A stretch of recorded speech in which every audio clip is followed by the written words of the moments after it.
Hello friends, welcome to my YouTube channel. आज के इस वीडियो में हम नेट के पाठ्यक्रम में संकलित इकाई 9 निबंध के अंतर्गत मेरे राम का मुकुट भीग रहा है निबंध के परीक्षा उपयोगी महत्वपूर्ण बिंदुओं पर चर्चा करेंगे। तो आइए देखते हैं इस निबंध के महत्वपूर्ण बिंदुओं को। पंडित विद्यानिवास मिश्र का जन्म सन 1926 में उत्तर प्रदेश के गोरखपुर जिले में हुआ था। ये संस्कृत के प्रकांड विद्वान, प्रसिद्ध भाषाविद, हिंदी साहित्यकार और सफल संपादक थे। इन्हें सन 1999 ईस्वी में भारत सरकार ने साहित्य और शिक्षा के क्षेत्र में पद्म भूषण से सम्मानित किया था। पंडित विद्यानिवास मिश्र स्वयं को भ्रमरानंद कहते थे। इसी उपनाम से इन्होंने बहुत लिखा है। ये हिंदी के एक प्रसिद्ध समीक्षक और ललित निबंध लेखक हैं। इनके प्रसिद्ध निबंध संग्रह हैं चितवन की छां, कदम की फूली डाल, तुम चंदन हम पानी, मैंने सील पहुंचाई, मेरे राम का मुकुट भीग रहा है, परंपरा बंधन नहीं है, तमाल के झरोके से अंगद के नियति, शेफाली झर रही है आदि। मेरे राम का मुकुट भीग रहा है नामक निबंध में मिश्र जी आधुनिक चिंताओं के बरकस भारतीय लोक संस्कृति की व्याख्या करते हैं।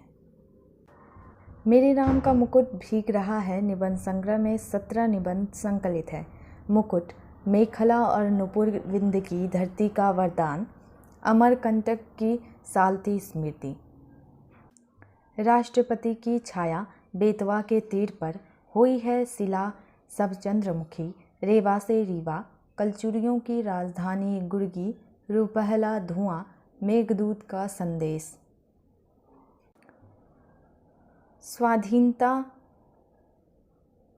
युग के कटघरे में हिंदी सावनी स्वाधीनता एक निर्वासित श्यामा, अयोध्या उदास लगती है, खामोशी की झील, राधा माधव हो गई, बालू के ढू, मेरे राम का मुकुट भीग रहा है। मेरे राम का मुकुट भीग रहा है विद्यानिवास मिश्र द्वारा रचित एक विचारात्मक निबंध है। प्रस्तुत निबंध में लेखक के गहन विचारों का परिणाम दिखाई देता है। निबंध में लेखक अपने कुछ विचार प्रकट करते हैं तथा अपने कुछ प्रश्नों का उत्तर खोजते हैं। यह विचार और यह सभी प्रश्न लेखक के जीवन की एक घटना से जुड़े हैं। आइए देखते हैं इस निबंध के सारांश को। मेरे राम का मुकुट भीग रहा है विद्यानिवास मिश्र जी का प्रसिद्ध निबंध है। इस निबंध में लेखक ने लोक जीवन और नगरीय जीवन की संस्कृतियों का तुलनात्मक चित्रण किया है। इस निबंध में लेखक के द्वारा प्राचीन भारतीय संस्कृति को उजागर किया गया है। इसमें भारतीय संस्कृति के गहन अध्ययन की छाप और चिंतन की मौलिकता दिखाई देती है। यह एक व्यक्ति व्यंजक निबंध है। इस निबंध का प्रारंभ लेखक अपनी उदासी में करता है और उसका संबंध बचपन में दादी के मुख से सुने मेरे राम का भीजे मुकुटवा से जोड़कर अपनी बात को प्रकट करता है। लेखक का एक पुत्र चिरंजीव जो किशोरावस्था का है तथा लेखक के घर आई एक मेहमान कृष्णा एक संगीत के कार्यक्रम में रात को जाते हैं, जहाँ से लौटने से उन्हें देर हो जाती है। उनकी प्रतीक्षा करते हुए लेखक अपने विचारों की दुनिया में खो जाता है तथा एक साथ हमारे समाज की विभिन्न परिस्थितियों और समस्याओं को लेकर उनके मन में प्रश्न और विचार उठने लगते हैं। लेखक को अपनी दादी का एक गीत याद आता है जिसमें भगवान राम के वनवास चले जाने पर अयोध्या वासियों की चिंता प्रकट की गई है। लेखक भारतीय समाज में फैले पीढ़ियों के अंतर पर भी विचार करता है। एक और जहाँ पुरानी पीढ़ी नई पीढ़ी की क्षमताओं पर विश्वास नहीं करती अपितु उनकी क्षमताओं की उपेक्षा करती है, वहीं दूसरी ओर नई पीढ़ी पुरानी पीढ़ी को रूढ़िवादी समझती है। वह उनकी भावनाओं की भी चिंता नहीं करती। पुरानी पीढ़ी का मन अपनी संतान के ऊपर संकट आने की कल्पना मात्र से ही उद्विग्न हो जाता है, किंतु नई पीढ़ी अपने ही धुन में रहती है। इस निबंध में लेखक ने भगवान राम का सामाजिक महत्व भी रेखांकित किया है और लिखा है कि राम धार्मिक सहिष्णुता के सबसे बड़े प्रतीक भी थे, क्योंकि उन्होंने साधारण जनमानस की जिज्ञासाओं का राज सिंहासन पर बैठने के बावजूद समाधान खोजा था। विभिन्न देवी देवताओं और मत मतांतरों से बंधे हिंदू समाज के अलग अलग इष्ट देव थे,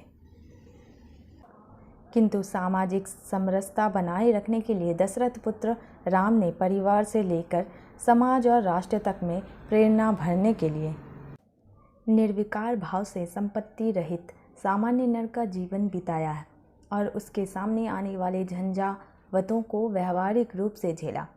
अतः राम शब्द के ईश्वर बोध से में जन सामान्य का साहस बोध भी गुथा हुआ है। अपनी चिंताओं में डूबा हुआ लेखक अत्यंत गहराई तक उतर जाता है। उसका ध्यान तब टूटता है जब उसका पुत्र और अपने कमरे में सोने चले जाते हैं, लेकिन लेखक को अब भी नींद नहीं आती है। लेखक अपने बिस्तर पर पड़े पड़े विचार जगत में घूमता रहता है। वह सोचता है कि संसार के अन्य सभ्य समाजों की पीढ़ियां चांद तक का चक्कर लगा आई है और हम भारतीय अपनी संतान के देर से घर आने की चिंता में डूबे रहते हैं। अपने ही मन के अंदर चलते तर्क वितर्क में लेखक विवाद करने लगता है। लेखक इस बात को स्वीकार करता है कि स्वतंत्र नई पीढ़ी को बांध कर रखना, सीमा में रखना तथा पुराने ढर्रे पर चलाना सरल कार्य नहीं है। पुरानी पीढ़ी को उसकी चिंताओं से मुक्त कर देना या अलग कर देना भी संभव नहीं है। अतः इन दोनों पीढ़ियों के अंतर को पाठ पाना तो दूर समझ पाना तक लेखक के लिए कठिन हो रहा है। इन विचारों में डूबे ही सुबह हो जाती है तथा लेखक जो समय को निराशावादी समझता है, अपने कुछ अंतिम प्रश्नों के साथ उदासी में लीन हो जाता है। प्रस्तुत निबंध में लेखक की उदासीनता, उसकी अकारण चिंता, पीढ़ियों की ममता का वर्णन, राम के मुकुट का राम और कौशल्या की उपमा, निर्वासन का परिणाम, सीता के दोहरे निर्वासन का वर्णन किया गया है। इस निबंध में 3 प्रतीकों का प्रयोग किया गया है। सर्वप्रथम है राम का मुकुट जो यश और सौहार्द का प्रतीक है। दूसरा लक्ष्मण का पटुक अर्थात दुपट्टा जो प्रहरी की जागरूकता के रूप में सीता के अखंड सौभाग्य और राम के उत्कर्ष का प्रतीक है। तीसरा सीता का सिंदूर जो प्रेम के बंधन का प्रतीक है। सारांश, मिश्र जी का यह निबंध हिंदी साहित्य की एक उत्कृष्ट रचना है। तो आइए देखते हैं इस निबंध के महत्वपूर्ण पंक्तियों को। महीनों से मन बेहद बेहद उदास है। उदासी की कोई खास वजह नहीं, कुछ तबीयत ढीली, कुछ आसपास के तनाव और कुछ उनसे टूटने का डर। खुले आकाश के नीचे भी खुलकर सांस लेने की जगह की कमी। जिस काम में लगकर मुक्ति पाना चाहता हूँ उस काम में 1000 बाधाएं कुल ले देकर उदासी के लिए इतनी बड़ी चीज़ नहीं बनती। अगली पंक्ति, मेरे लाल को कैसा बनवास मिला था। जब मुझे दादी नानी की इस आकुलता पर हंसी भी आती, गीत का स्वर बड़ा मीठा लगता। हाँ, तब उसका दर्द नहीं छूटा, पर इस प्रतीक्षा में एकाएक उसका दर्द उस ढलती रात में उभर आया और सोचने लगा। आने वाली पीढ़ी पिछली पीढ़ी की ममता की पीड़ा नहीं समझ पाती और पिछली पीढ़ी अपनी संतान के संभावित संकट की कल्पना मात्र से उद्विग्न हो जाती है।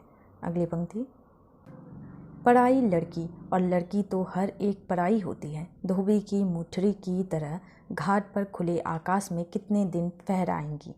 अंत में उसे गृहिणी बनने जाना ही है। घर आई, कहीं कुछ हो ना जाए। अगली पंक्ति, ऐश्वर्य और निर्वासन दोनों साथ साथ चलते हैं। जिसे ऐश्वर्य सौंपा जाने को है, उसको निर्वासन पहले से बदा है।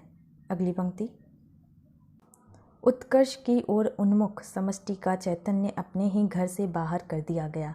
उत्कर्ष की मनुष्य की ऊर्ध्वोन्मुख चेतना की यही कीमत सनातन काल से अदा की जाती रही है। इसलिए जब कीमत अदा कर ही दी गई तो उत्कर्ष कम से कम सुरक्षित रहे, यह चिंता स्वाभाविक हो जाती है।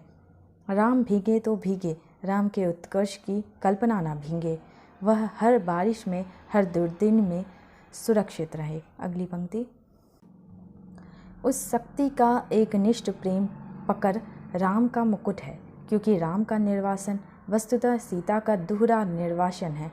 राम तो लौटकर राजा होते हैं, पर रानी होते सीता राजा राम द्वारा वन में निर्वासित कर दी जाती है। राम के साथ लक्ष्मण है, सीता है। सीता वन्य पशुओं से घिरी हुई विजन में सोचती है, प्रसव की पीड़ा हो रही है, कौन इस वेला में सहारा देगा, कौन प्रसव के समय प्रकाश दिखलाएगा, कौन मुझे संभालेगा, कौन जन्म के गीत गाएगा। अगली पंक्ति। राम का मुकुट इतना भारी हो उठता है कि राम उस बोझ से कराह उठते हैं और इस वेदना के चित्कार में सीता के माथे का सिंदूर और दमक उठता है। सीता का वर्चस्व और प्रखर हो उठता है। अगली पंक्ति। अपने लड़के घर लौट आए, बारिश से नहीं संगीत से भीग कर। मेरी दादी नानी के गीतों के राम, लखन और सीता अभी भी वन वन भीग रहे हैं। अगली पंक्ति। इतनी असंख्य कौशल्याओं के कंठ में बसी हुई जो एक अरूप ध्वनिमयी कौशल्या है, अपनी सृष्टि के संकट में उसके सतत उत्कर्ष के लिए आकुल, उस कौशल्य की ओर, उस मानवीय संवेदना की ओर ही कहीं राह है, घास के नीचे दबी हुई। अगली पंक्ति। उस राह पर तुलसी और उनके मानस के नाम पर बड़े बड़े तमाशे होंगे, फुलझड़ियाँ दगेंगी, सैर सपाटे होंगे, पर वह राह ढकी ही रह जाएगी। केवल चक्की का स्वर, श्रम का स्वर, ढलती रात में, भीगती रात में अनसोई वात्सल्य का स्वर तलाशता रहेगा। किस ओर राम मुड़े होंगे बारिश से बचने के लिए, किस ओर बता दो सखी।